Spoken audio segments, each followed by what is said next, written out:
Welcome, everybody.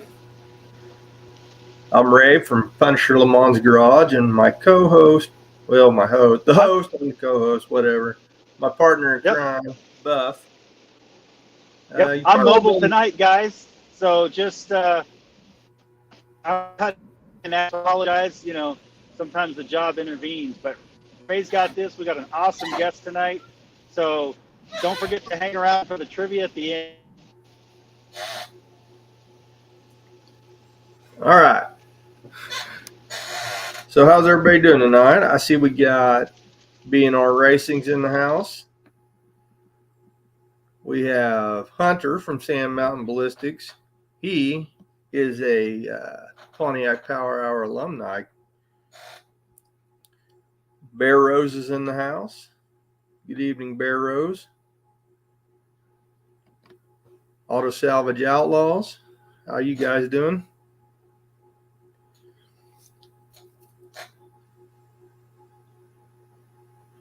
Tim Windsor. Hello, Tim. Layton's in the house. All right, so this is going to be a little bit of a weird show tonight since, Buff can't interact really. And you're going to see him frozen in time from time to time in his ambulance. And he is in the front of the ambulance, not the back. So that is that. So DS, good evening. Landon. All right, everybody. We do have a special guest tonight. If you guys was at the No Name Nationals, you probably met this guy. He's a very entertaining gentleman. He does have a cool Pontiac, definitely a sleeper. His channel is rather larger than either one of ours, so he's kind of a big guest for us. But so I'll just play you a little intro, and then I'll bring in our guest. Sounds good.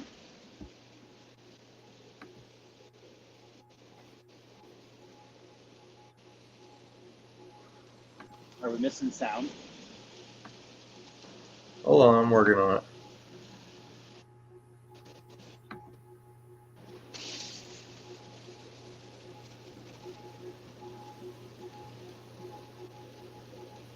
I apologize. It won't let me unmute it. It's all right. Bring him in. He's ready to be here. All right, so here we go. You got to watch this. I'll do it for you. Without further ado, here is Austin from LaCour Racing. Hey, guys. So, Austin, you bought this pretty cool Le Mans to the No Name Nationals. How far did you drive that thing? Almost exactly 500 miles each way. We're based in Columbus, Ohio, so shoot straight west on 70 and then kind of work my way down to Sikeston, Missouri. So I'm assuming that thing got like Prius-style gas mileage, correct? I mean, in the world of muscle cars, it's not bad. I get like 14 miles a gallon or so in it, which isn't terrible. Better than my Yukon, and you're in style. Yeah, right. It's still running the Quadrajet, so it's pretty good as long as you stay on the primaries and you don't get into the secondaries. But I mean, I got basically 14 miles a gallon the whole way there. Well, that's not bad. So you made it there and back, done a burnout contest. Yep. Made some drag strip pulls. Made some drag strip pulls. And unlike other people who maybe didn't finish that. And you know, Gotta get it out of the way quickly. I got nothing. I did fix it though. Yes, you did. Yes, you did. So from going to that, it appears that the transmission had issues anyway, and I just further alonged its inevitable death. Yeah, So that happens. Well, the good news is you had a truck and a trailer. which is exactly the reason why I did not drive it like Dalton kept trying to get me to do. Yeah. It's we're kind of notorious for the whole like making crazy road trips with no safety net, like no tools, no parts, no nothing. In sketchy muscle cars, that's kind of one of the things we do. So it's not something I would certainly recommend for most people. When you break something, you're usually screwed. So Hunter from Sand Mountain Ballistics wants to know what's under the hood of your Le Mans. Yeah. It is so the car itself is a 70 Pontiac Le Mans. It is a 72 19455 block, 1976 6X heads. And then it's got SRP pistons, eagle rods, stock 455 crank. Valves been done, heads have been slightly worked, but nothing I would consider porting. They're still pretty stock, just cleaned up a little bit.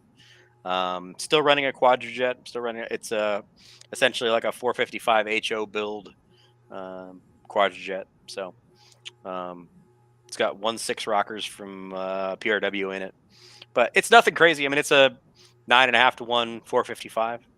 It's got a real good snappy response to it. It sounds great. It's a ton of fun to drive. I absolutely love it.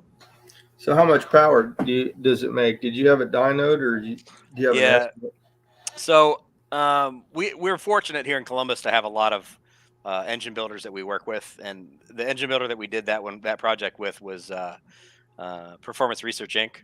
And they have an engine dyno cell in the back. So, and they're the builder that I had at that point in time was pretty well versed in Pontiac, so they kind of knew all the tricks. But we ran that on the dyno on a Demon carburetor and on a Sniper EFI, and it made 440 horsepower and 515 foot-pounds of torque. Yeah. See, that's where it is, the Pontiac torque. Well, and truth be told, that one of the things that we don't do that a lot of people will do is they chase numbers with dyno stuff. Like I could have made that motor make 600 horsepower. It's not that hard to do, but that motor is I daily drive that car. If I'm not in my AMX, I'm in that Pontiac if it's a decent day outside. And actually, the AMX is literally sitting outside right now. But it's still got a dual plane intake manifold. It's just an Edelbrock dual plane quadrijet intake manifold. So we didn't do anything to make it make crazy power. If we'd give it the ability to rev past 5,500 RPMs and give it an intake that would breathe, it'd be a monster for sure. But yeah, that low end torque that's why you love Pontiac stuff. So I was doing a little discussion with you before the show. It sounds like you have a lot of Pontiacs. Yeah. Currently, have a 1970, which is the yellow one you've seen. Have a 71 Le Mans as well. I'm just going to say that 71 is my favorite year in the Le Mans. That was my first one. That was my first one. It was originally a green on green on green on green car. So green carpet, green vinyl interior, green paint, and green vinyl top. All 4 different shades of green. So that was my first Pontiac Le Mans I got into, and then I've also got a 68 Le Mans that's hiding in the backyard of the shop that we haven't shown anybody yet and haven't really technically started the process on yet. There's also a 66 Tempest that's in the backyard, 66 Tempest 4-door. So that's a project for this winter. 66 Tempest, huh? Yeah, it's a small block car, 4-door, nothing anybody would want, but we have a plan. They say 4 doors, more people. Yes, more people. Yes. We have to stay somewhat correct on this show, or I understand. Got to be a little bit PG. yeah, a little PG. We, occasionally something slips, but for the most part. I understand. You got to stay. You got to stay. Keep it safe for the kids. So what's Don't want to lose that monetization. do you have any future plans for the yellow car, or are you just going to drive it as is? Oh, they're never done, man. You know how it is. They're never done. That car, the next thing probably is going to be suspension and steering, because that's still on factory suspension. Ooh. It's I mean, I literally have never aligned that car, so it's got a lot still left in it. If you saw the video from No Name Nationals, I was battling traction still, Yeah, I all the was time, watching that. even with a posi in it, it still just melts the tires. So we've got to get a little bit of a better suspension set up in that thing to be able to get it to drive. And you can see, like in my in-car footage, when it launches, like it lifts the left front corner off the ground, even with blowing the tires. So it needs some suspension upgrades for sure. So it'll get suspension upgrades, but it's not going to get anything crazy. I mean, I drive that car a ton, so I don't want to ruin it and make it too much race car, not enough, street car. So I don't know if you've ever watched that video of my car launching at the track on slicks and went left on boost. It twisted the car, and I actually think it twisted the frame maybe a little bit, because it left with that one wheel way up in the air and Yep. kind of sketchy, So yeah. From what I understand on the A bodies, the anti-roll bar in the rear is what helps that. Yep. A lot. Yep. So yeah, that car is it was never intended when I bought that car originally 4 years ago. It was never intended to be a race car. It was never intended for any of this. It was I found it on Craigslist in the mountains of Virginia, and it was a reasonably clean car. It was originally a 352 barrel car, and nothing was original to it, so I didn't feel bad about doing whatever the heck I wanted to it. So I could do whatever I want to, and it's not going to be a big deal. And I don't feel bad about ruining a nice car. well, that's kind of, my car started out also as a 352 barrel, and it wouldn't even spin the tires on wet pavement. That 350 was very tired. Yeah. And it had 256 gears. So yeah, it would run out like 70 in first probably. Yeah, my green car, which is the first Le Mans I've ever had, was originally a 352 barrel, but it's a Le Mans Sport, so it's actually a pretty decent vehicle. And then I swapped that one to a 4 barrel with an Edelbrock on it. But that car was just too nice for me to put a lot of miles on.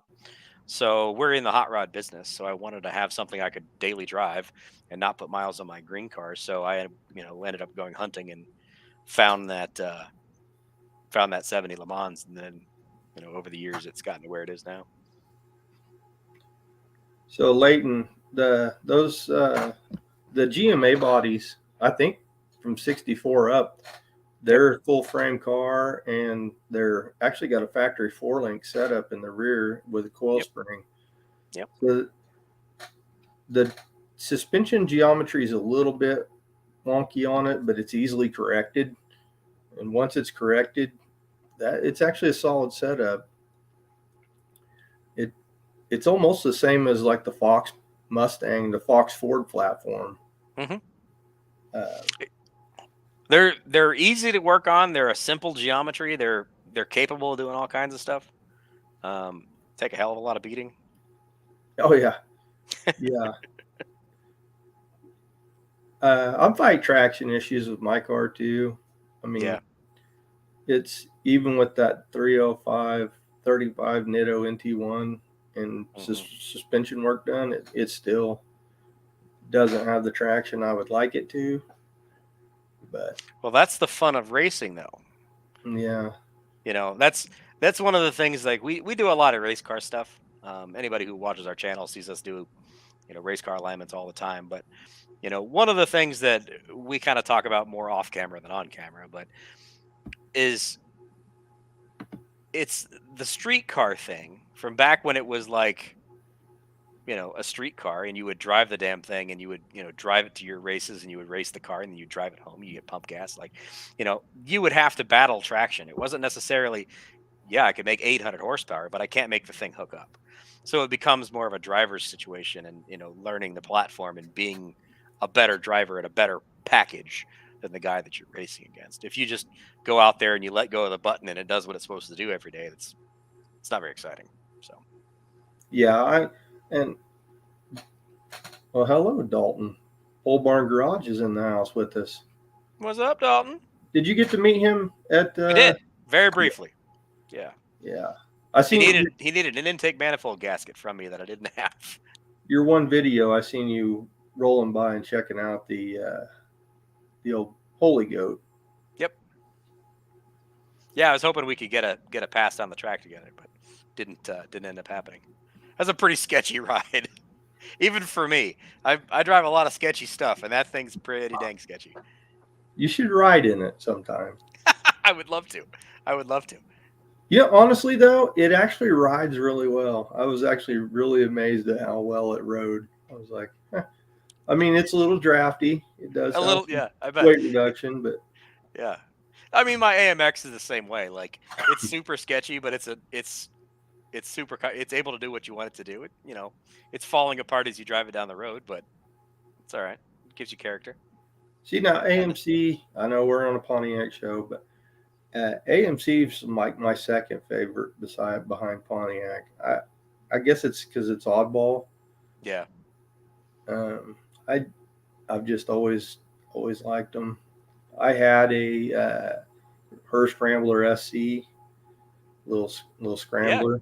Yeah. I wish I would have held on to that. Yeah, I bet. It was I don't remember what motor it had in it, but it was a 4-speed car. The red, white, and blue theme. Yeah. Cool. But driving sketchy keeps you. Yeah. Driving sketchy keeps you young. No kidding. Oh, calm down, Hunter. Jeez, my knees.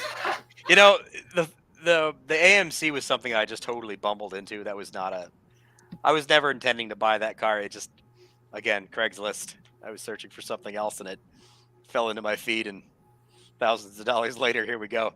And now I have 3 of those too. So. Yeah, you said you had a thing for 3s. Yeah. I mean. Yeah. So, I don't know how that happened, but so sometimes. Three girlfriends, 3 cars is the same. 3 of these, 3 of those, 3 of these. I mean, yeah. Yeah. Well, a lot of times when you're bringing this stuff back to life, you have like your car, and then you have a parts car. Right. Or you have 2 parts cars, whatever. So, that's not all that uncommon. But for us, the problem is our parts cars become project cars. So, yeah. Hey, you would. I just have to jump in here because, sketchy people own AMCs. I'm just saying. There's an interesting crowd. I will be honest. I've never been in the AMC world before I bought that AMX. It was completely on accident, but meeting that guy that sold me that car off of Craigslist, and the people that have embraced me in that project, at every car show, everywhere I go, the AMC people have been incredible. They have been amazing people, super supportive people, and everybody loves that thing because it's so weird. You just don't see them, and they're so much fun. It's not, when you go to the drag strip, it's going to be S10s and Fox bodies and about 7 million Mopars. Yep. You show up at an AMX, and people are like, "What in the world?" So. Well, and then now I'm meeting more and more people, especially because of the YouTube exposure, and it seems like everybody's got one. And I know where a Rambler's at, but those AMXs are just cool, and I kind of feel like I need one now. That's why we bought the other 2, to be honest. I don't know if you guys have. Some of you may have seen this, or some of you may have not. But I've had that car for a number of years, and Bill of Old Man's Garage, he and Kenny Powers did a video with it. of him going kind of, I guess, kind of Smokey and the Bandit style with that AMX, and it blew up. The video did amazing, and everybody loved it. And it was really like a lot of the first time a lot of people ever had exposure to that car. And as soon as that video came out, I was immediately searching for other ones because I'm like, these things are going to go up in value. If they didn't make any of these things, I'm absolutely going to go buy some. So we ended up buying 2 more of those. Like, I think we bought 2 more in a week. Rich found one that was he already knew about it. That was in Kentucky. And then some other random person sent me one that they found on Facebook Marketplace, and I had to go get that one too. So please tell us that rendering is in the works. We'll see. I'm hoping it's going to be a lot of money, like a sickening amount of money to make it happen. But we'll see. I'm hoping I can get a good connection through Mopar to make that Hellcat situation work out. A Hellcat engine and transmission, wiring harness, all the stuff you need to run it. You're $20,000, $25,000. So right. I'm gonna need. We're a small shop. We don't. We're not hemorrhaging money. So we got to find some way of being able to get that thing in front of, the powers that be to help us make that car happen. But I'm hoping so. It would be terrifyingly sketchy, like stupid power to weight ratio. But I think the world needs to see it happen.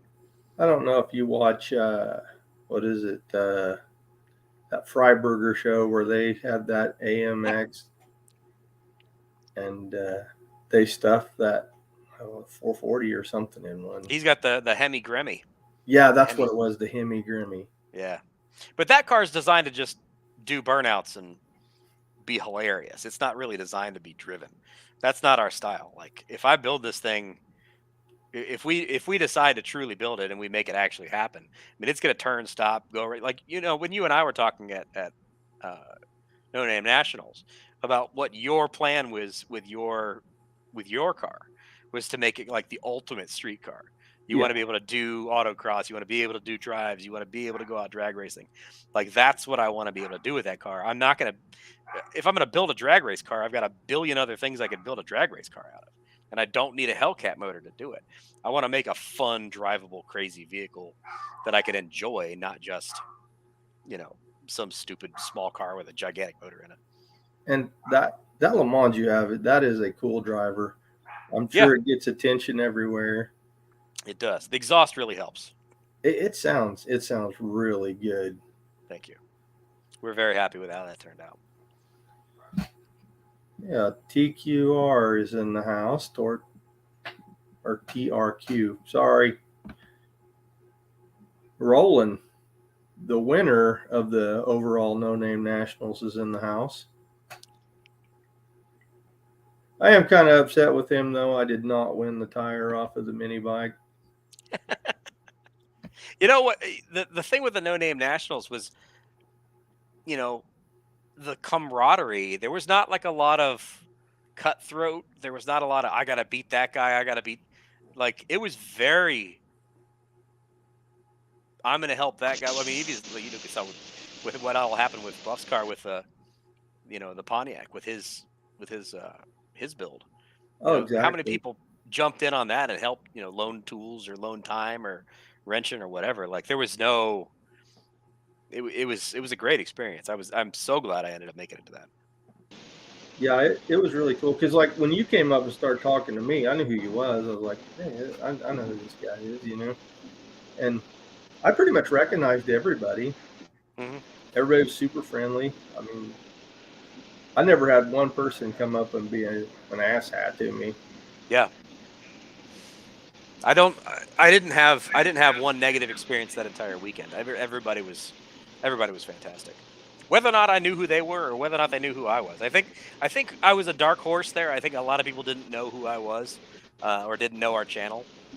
They may have seen the car or maybe not, but that's the thing with YouTube is there's so many great, automotive channels that are out there that, do cool stuff or have cool builds that may not necessarily have 250,000 viewers.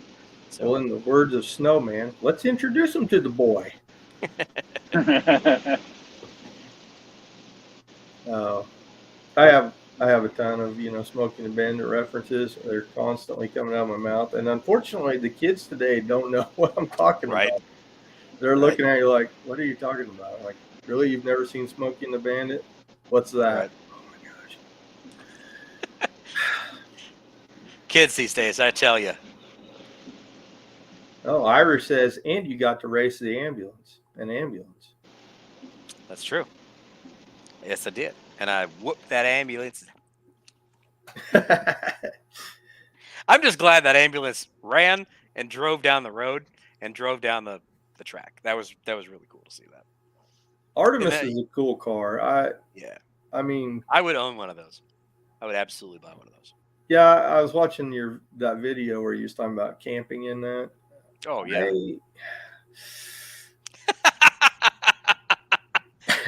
I'm not saying I wouldn't. Right. But it would not be my first choice. Right. I would probably choose a tent first versus laying in the back of a hearse. Yeah. It's just, I mean, calling it an ambulance is one thing, but the fact that it was a coroner's car, an ambulance, that's just a little weird for me. There's a lot of things in history in that car. I get it. But I would totally own one of those things. I would, the even for us, like for a shop truck, like how awesome would turning that into a shop truck be? Oh, that would be cool. I could haul engines in it. I could haul rear ends in it. You can haul whatever you want to. Yeah. It's bigger than a truck. Yeah. And it's enclosed. So I don't have to worry about whatever I have getting rained on. That's why I drive a Volvo wagon as a shop truck a lot of times, because I could I literally was just dropping off a 6-liter turbo diesel motor to one of our machine shop guys like Wednesday. Today, Thursday? Yeah. On Wednesday, just throw it in the back of the Volvo wagon and off you go. So wagons are cool. You've done collaborations with other channels. Mm-hmm. What's some of the other stuff that you've done with some other channels?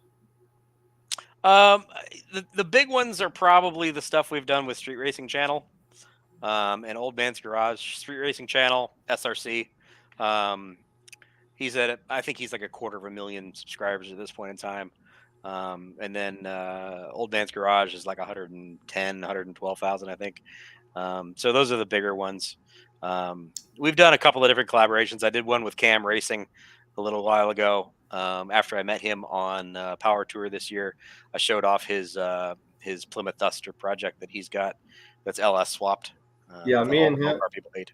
I'm trying to get with him to get mine and his car together. I think that would make killer photos for sure. And they're built along a very similar mindset. Like pure fun driving. To hell with the rules. Like, I want to make a fun driving car. And Kale's a freaking great young man. He's awesome. And he snuck it into Moparty. That is the most. Yes, he did. You sneak an LS swapped Mopar into an all Mopar show, and and get to stay there. I don't think anybody kicked him out. I think he was there the whole time. Yeah, it's a cool car. I really like the road race look. There's quite a few people that's starting to do it now. I guess I probably jumped on a trend I didn't know I did, but well, the pro touring thing has been a thing for a long time. Right. But most of those guys are building them for like autocross, hoon wagons. They're not really driving the thing. And you get into a situation where, if you've replaced absolutely everything under the car, is it still whatever that car is? And I'm sure you get, hell from Pontiac people about the fact that you have an LS in your car. Well, it's not a Pontiac anymore because it doesn't have Pontiac in it. Most of the time, yeah, but I mean, Hunter gives me a lot of crap, so Buff is currently he's en route in an ambulance, not in the back of it. He is a paramedic. I don't know if everybody knows that, but he had to go on a call, so I am doing the one-man show. He is in the background. You just can't talk. You just can't, hear him because he keeps freezing And some of the faces he gets frozen on is quite entertaining. I'm not gonna lie. So,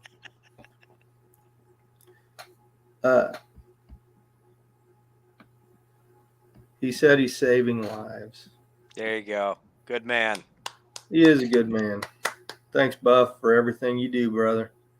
My wife's a nurse, so I appreciate everybody in the medical field.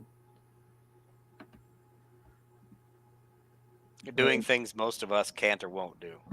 Right. I have a thing with blood, and even if it's not mine, I get a little nauseous. So. Yep. So, if you don't mind, I'd love to bring something up here.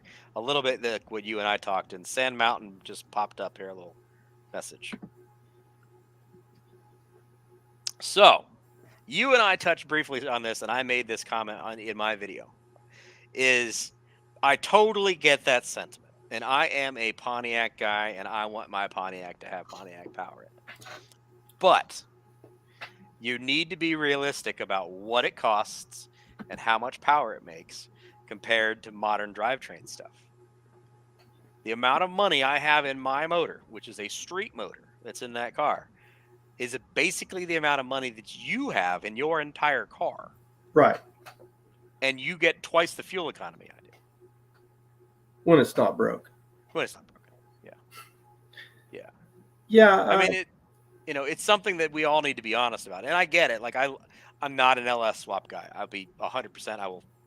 I will admit that every day. I'm not an LS swap guy. We've done them, and we may or may not have one or two of them coming in the very near future.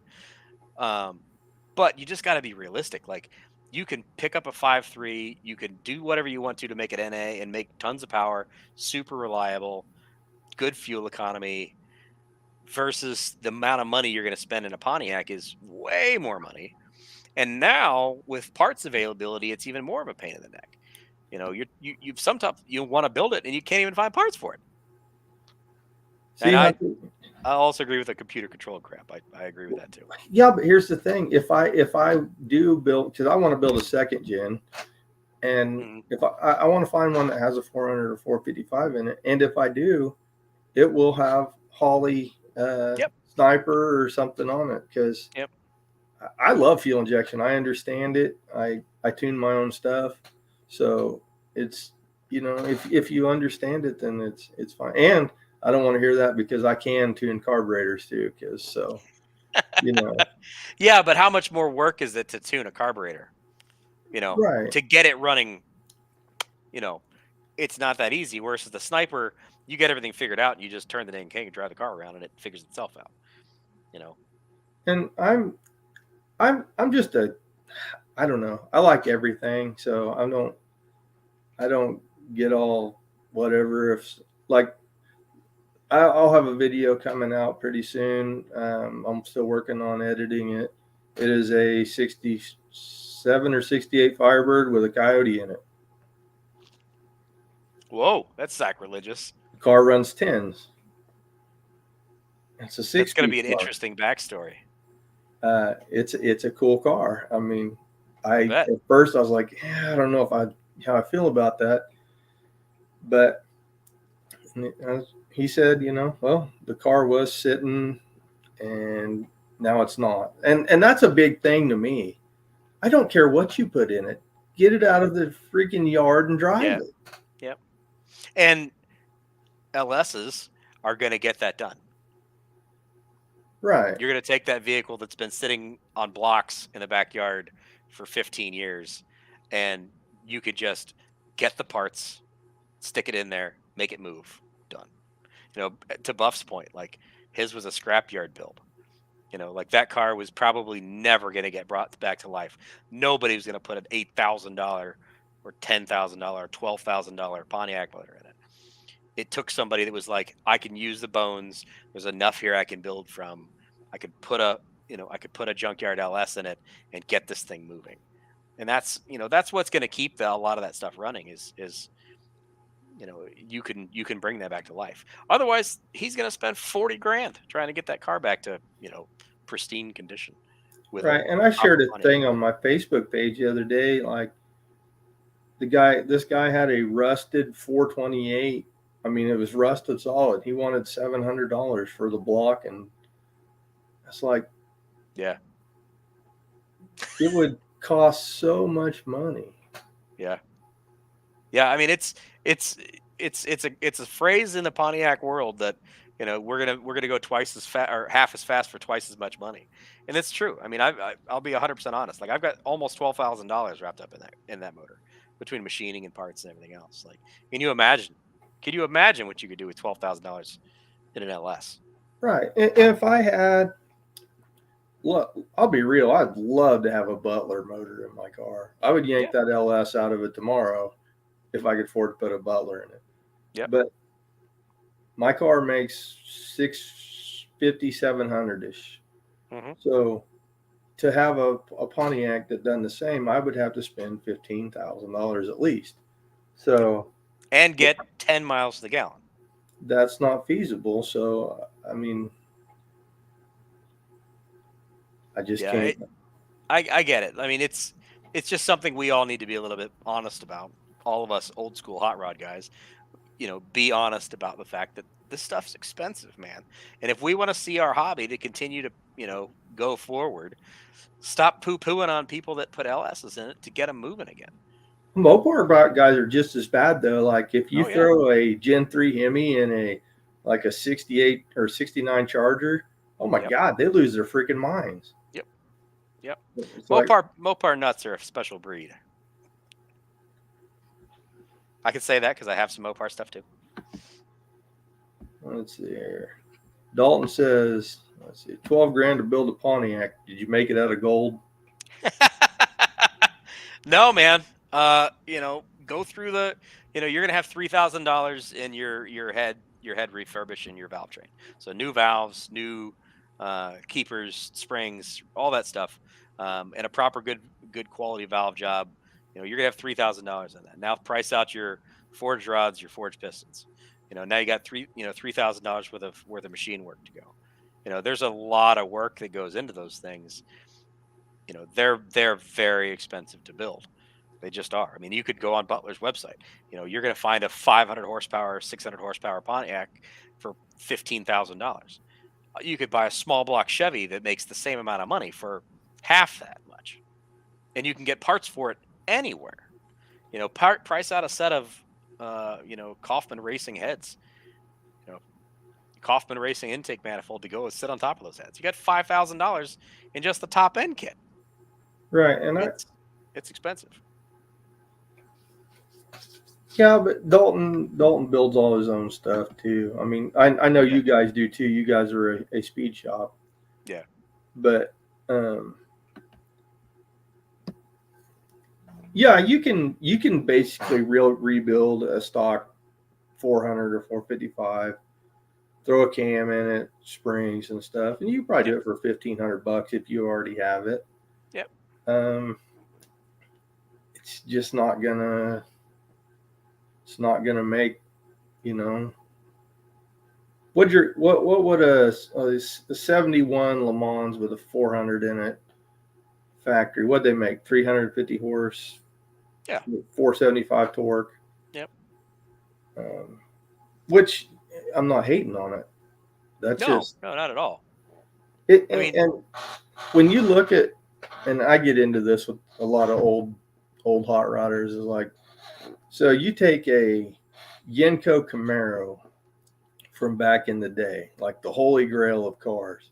Mm-hmm. That car ran maybe 12s, like 12s. And granted, that's the, tires and suspension stuff too. But that, you're talking a lot of motor and stuff to not make that much horsepower. Technology does a lot. Oh, yeah. Oh, yeah. I completely. There's a reason, we've got 50 years of development on a lot of this stuff. And the LS was a massive leap forward in a lot of things.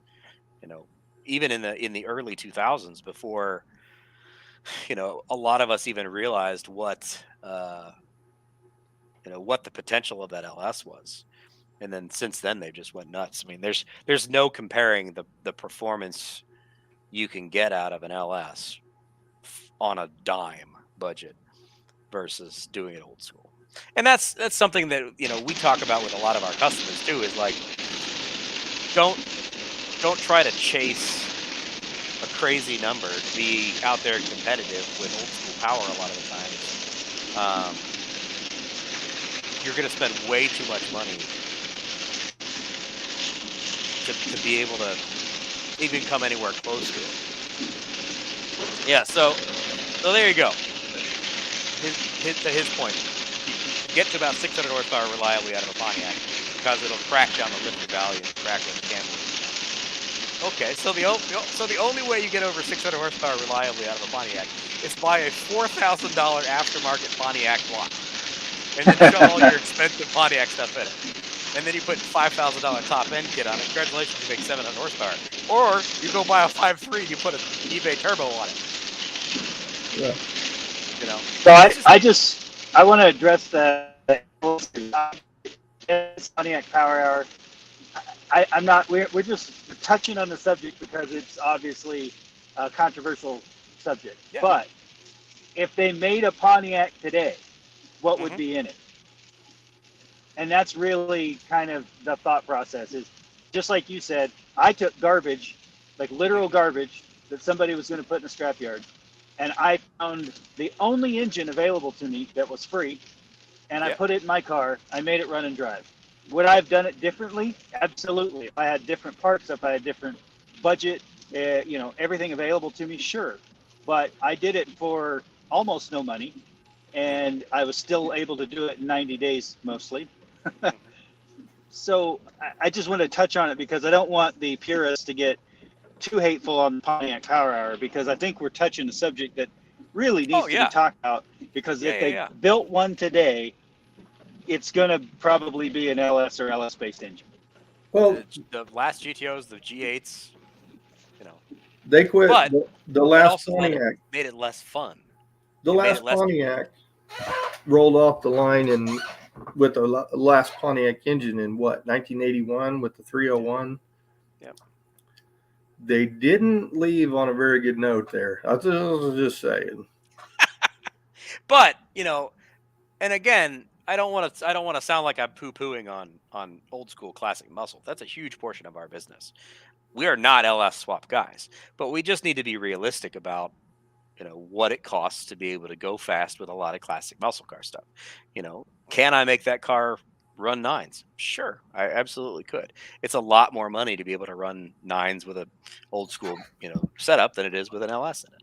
Now, I'll also say though, like when I pop the hood of a Pontiac and I don't see a Pontiac under the hood of it, it's immediately missing some cool points, especially if it's an LS that's underneath the hood, because it's like, okay, you took the easy way out.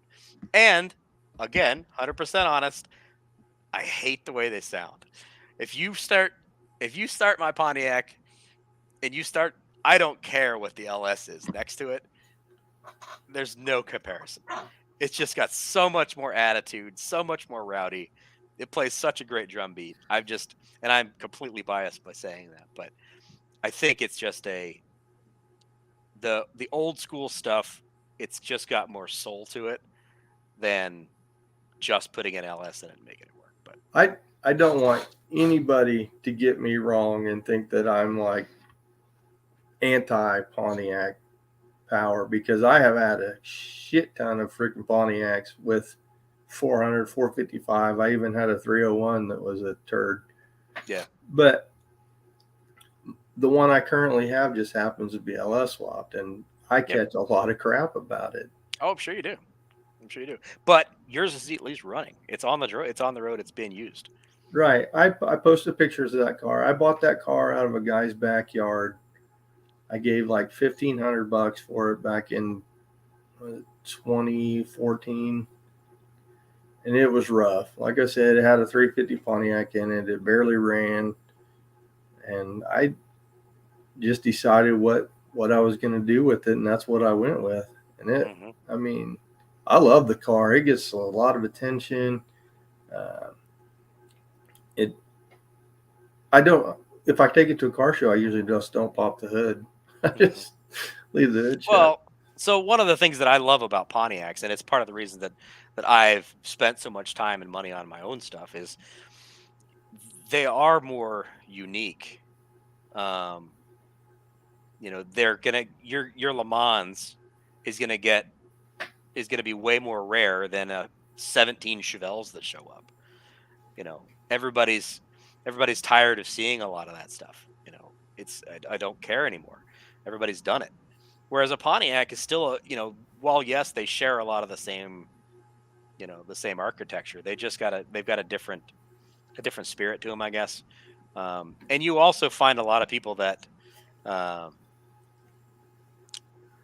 that remember those cars and that they're drawn to them because they're, similar with the AMC, where they're kind of like the underdog car, where they don't get nearly as much love as their, bow tie brethren do.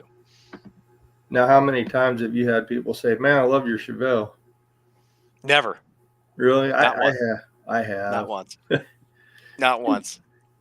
I usually just say thank you. I don't really argue with them. It's just, I don't know that I've ever had that happen. but I've also my car doesn't have any Pontiac emblems on it though. Yeah. Like true. I took the nose crest off. I took the all the emblems off of it. So I like driving things that are unique. I've got a lot of weird stuff myself. Rich has got a lot of weird stuff. We like driving stuff that's different. I like being able to go to to a car show and there's a small little contingent of Pontiac people versus 70% of the show is going to be Camaros and Chevelles and Novas.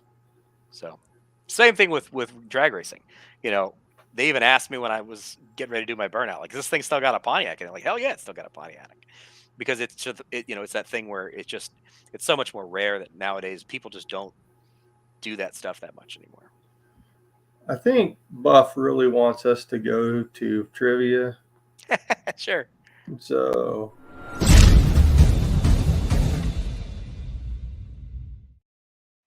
I think he just forced it. Yeah, I think he did. He clicked the button. All right, so tonight's Pontiac trivia is sponsored by Super Clean. Let's see here. So, what year was Pontiac founded? A, 1908, B, 1926, C, 1932, or D, 1945?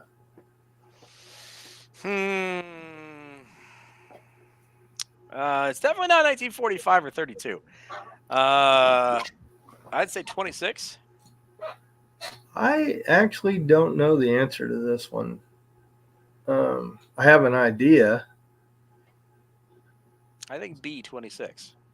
See, it could be 1908. It's a long history of Pontiacs. Dakota says B. Two Hack says B. Windy English says B. Landon says C. Let's see. Let's just find out what it is. All right. 1926. All right. I just got to say, Dalton says he's going to go live after this for this debate. I will join you. I'm down for a debate. All right. In 1949, what line of cars became successor to the Torpedo? The Star Chief, A. B. The Grand Prix, C. The Bonneville, or D. The Chieftain?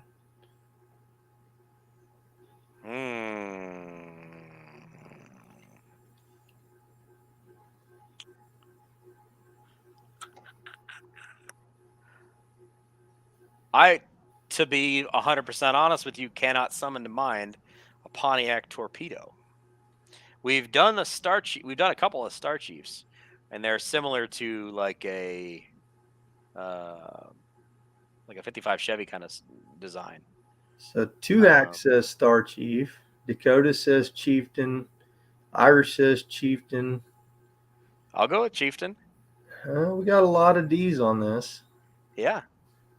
I Barrows don't says know. A, and Barrows is right quite a bit. That guy knows. He knows quite a bit. Let's see. We'll see. So the answer is the Chieftain. There you go.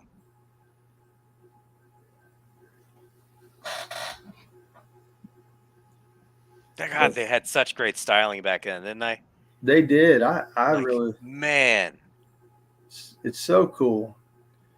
That's one thing a lot of us, old school guys have over the new school stuff is like every year, like those were sculpted bodies, man. That was a beautiful machine. They changed them all the time. They were always making them prettier, or changing this and changing that. It wasn't the same cookie cutter car every year. Man, those are beautiful cars. So I think Buff is back at the station and may join us here in a minute. Look who's back. He's still on mute, though. Yeah, he is muted. Unmute. Right. How about that? There you go. Welcome back, Chief. Sorry, I was trying to save a life. Well, we're talking about cars, man. No, I know. It sounds like we're going to be pole barning this afterwards. Oh, God, what did I start? Oh, he's on it, man. He's all riled up. All right. What was the last full-size body convertible made by Pontiac? Was it A, the 75 Granville, B, the 85 Bonneville, C, the 65 Grand Prix, or D, the 55 Star Chief? I'd like to see how many people get this one.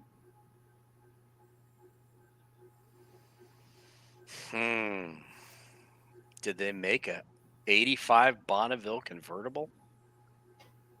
I'm trying to remember.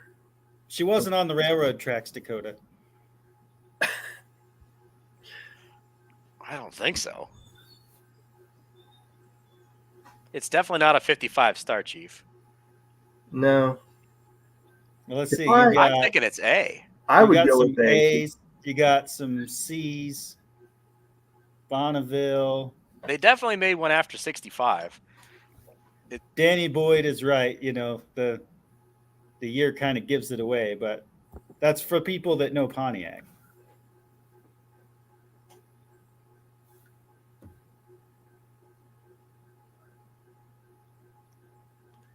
Well. And the answer is? Oh, I get to do it now. I forgot I could do it now. You got it. There you go. 75 Granville. Look at that. How long was that vehicle? She's a beaut.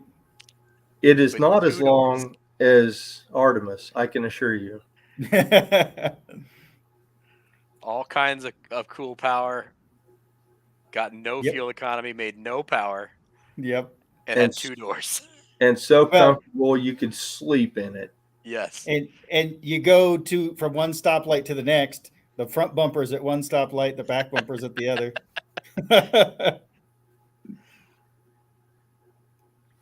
I would be tempted to build something like that and put like an actual Pontiac power plant in it. Yeah. That would be fun. How many of those, like, they only made 4,500 of those. Like, how many of those things exist still? Unfortunately. That's the thing. There's just not that many of them. And yeah. The Malaise era stuff, like, there's a lot of stuff that could be cool, that would be neat to bring back to life. There's a bunch of it that was never taken care of. They were bad materials or bad workmanship or just never taken care of, and they just rotted and died. So a lot of that stuff's just so hard to find now. And they got derbied. Demolition derby. Yeah. Don't get me started. Killed a lot of that stuff. I have buddies who are derby guys, and they send me stuff just to peeve me off. Hey, look what we killed. Like, how many wagons got all their front clips stolen, right? And then next thing you know, wagons are big, and they're all gone because people stole the front clips and crushed the car. Yep. Or they used them for parts cars to restore whatever. Right. All All right. Pontiac engineer Clayton Leach Yep. designed what, which changed the way most manufacturers built cars? A, automated steel stamping machine. B, externally balanced crankshaft. C, stamped steel valve train rocker arm. Or D, vacuum automated transmission selector. I do not know this one. And he is a Pontiac engineer. Pontiac engine. Yeah, I'm builder. going with C. Wow, look at all those already. So we got C and D as our main answers, it looks like. Vacuum operated transmission selector. Sometimes I mean, you that have would to have had make to been. stuff up. That would have had to been way early on.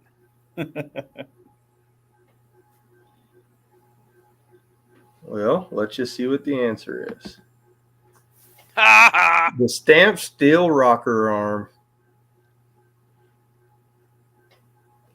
Huh.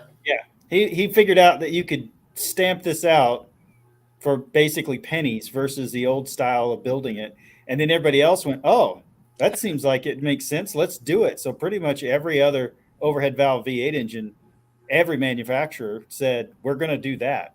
Yeah, that makes sense. Pontiac is changing the world. And then they killed it. How much horsepower does the 1998 Pontiac Grand Prix GTP make? A, 190, 200 foot-pounds. B, 210 horse, 215 foot-pounds. C, 240, 280. Or D, 380, 410. So that's I'll be going to be honest a with supercharged 3.8. Yes. So it should If be it's C. D, I'm going to go buy a bunch of them. Can it make 380, 410? Yeah. Did it? Now, No. there's a story why this one's in here. And I'll tell you guys the story after we see the answer. I think it's a cool story. And since it's on my channel this week, I'm going to tell it whenever we do the next one. All right. E, We not got a lot enough. of- That's right. I like E, that. all of it. Yeah. We got a lot of C's, B's. Let's just see. We're running out of time. 240 horse, 280 foot-pounds of torque. So the cool thing about this car is, first of all, it's got that never die 3.8, Yep. Engine in it. Yep. Yeah, they leak like a sieve, but man, you can't kill them really. So let's supercharge it and see if we can, right? Yep. But they get almost 30 miles to gallon even with that. And they were putting down 7-second 0 to 60 times. And at that time frame, your supercars were doing it in 5. Mm-hmm. So, $150,000, $200,000 car was doing 5 seconds, and you're able to get in your Grand Prix and do it in 7. So the And reason why, that's stock. correct. And we know that they've got all kinds of little tricks for these. Mm-hmm. But the reason why I threw this in this week is this is the beauty of YouTube. And I don't know, Austin, if you've had this, but I had a subscriber give me one of these. I just have to go pick it up. Legit, a 1998 sitting. He is the original owner from 1998. Oh, but wow. he has a third family member on the way, third baby coming. And the car's sat for 2 years. He says, I don't know what's going on with it, but I drove it to where it's at. If you want it, come and get it. So you will be seeing a 1998 GTP on Buff's Garage very soon. Anybody who's watching this, please do not donate a car to me. Please. But if they do, donate 3, right? You always got to do it. No, because I'm horrible. Rich is the same way. Like, we are horrible about giving way too much time, money, and attention to something that we have no money in. Like, bought it for $500, spent $6,000 on it. That's totally our MO. Kind of like exactly Hellcat AMX, maybe. Yeah, right. Yeah, bought God. a $1,700 AMX and I have $80,000 in it. But we want to see it. The world needs to see it. It needs to happen. Yep. Hunter wants somebody to donate him a Holden Monaro. Yeah. Yes. Yep. Well, I just want to remind everybody that Super Clean is still sponsoring the Power Hour trivia. So we'll be sending out a pack to Austin. So Austin, you get free Super Clean just because you were awesome and being our guest this week. Actually, I want to use their thank. stuff in the shop anyway. Yes, so you get free stuff coming to you. Ray, thank you so much for picking up the slack for me. I mean, that's why we co-host is sometimes, the job intervenes, but you did an awesome job and I appreciate you, buddy. All right. Well, thanks, buddy. I tried. You did great. I'm really tired, so I kind of feel like I was You were great, and so, Hunter's trying to get your Holden Sour Hour hashtag going. All right, so I want to tell everybody, I don't know what Pole Barn's got planned. So Dalton wants to keep this debate rolling. I don't want to keep it rolling on this live. Sure. That doesn't mean somebody can't start one up after the fact, but this live, we're going to call it for this week. I want to thank everybody for joining in the chat and the live stream trivia, but I think we're good. So thanks for having me, guys. It's a good time with you guys. Yep. Great meeting you too. I'm very fortunate to have met you guys both at No Name National. It's a good time. I agree. Thank you guys both, and we'll catch you in a bit. Yep. Absolutely. Thanks for having me. everybody.